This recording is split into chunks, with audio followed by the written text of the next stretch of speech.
2000 పింఛనేమో 4000 చేస్తా అని చెప్పిండు. ఏది చేయలే 2 సంవత్సరాలన్నర ఇంకా 2 4,000 ఇస్తా 4,000 ఇస్తానని గుద్ద దెంగే మా గుద్ద దెంగే కాంగ్రెస్కి దవసిలి 4,000 ఇస్తానని ఉన్నోళ్ళు లేనోళ్ళు వేసి మాకేమి ఇచ్చిండా అయ్యే 2,000 అవే 2000 అయ్యే 2,000. ఇప్పుడు కేసీఆర్ సార్ ఉండే ఎప్పుడు ఎట్లా ఉండే? కేసీఆర్ ఉన్నప్పుడు కాసేపు మంచిగా ఉండేది అప్పుడు, ప్రశాంతంగా ఉండే, ప్రశాంతంగా ఉండే, రైతులకు అన్ని సౌకర్యం ఉండే, అంత లేని బాటలు కూడా తయారు చేసిండు కేసీఆర్.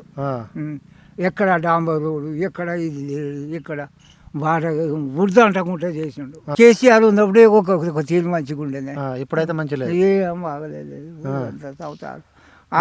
అది నమ్మి ఎట్లా నమ్మినామంటే నేనే కాదు నా వారికి మొత్తానికి జనాభా మొత్తం దేశం మీద 4,000 ఇస్తా అంటే మొగ్గిరు. దీనికి ఓటు గీడు వేయపు అదొకటి ఉన్నది. ఇప్పుడు 4,000 అన్నోడు ఇచ్చి తీరు కదా, మాకు సంతోషంగా.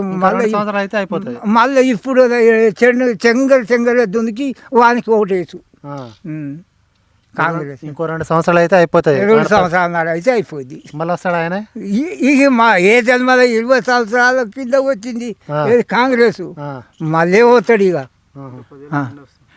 ఇంకా 10 ఏళ్ళు నేనే వస్తా అని చెప్పేసి భీమాతోనే అంటుండు కదా ఈయన.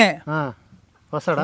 వానికి ఓటు వేసేటోడే లేడు, ఓటు ముచ్చటే లేదు. మేము అయితే మా సంఘం మా 10 మంది మా కుటుంబం కాడికి ఎక్కడో నాయన అంటాను.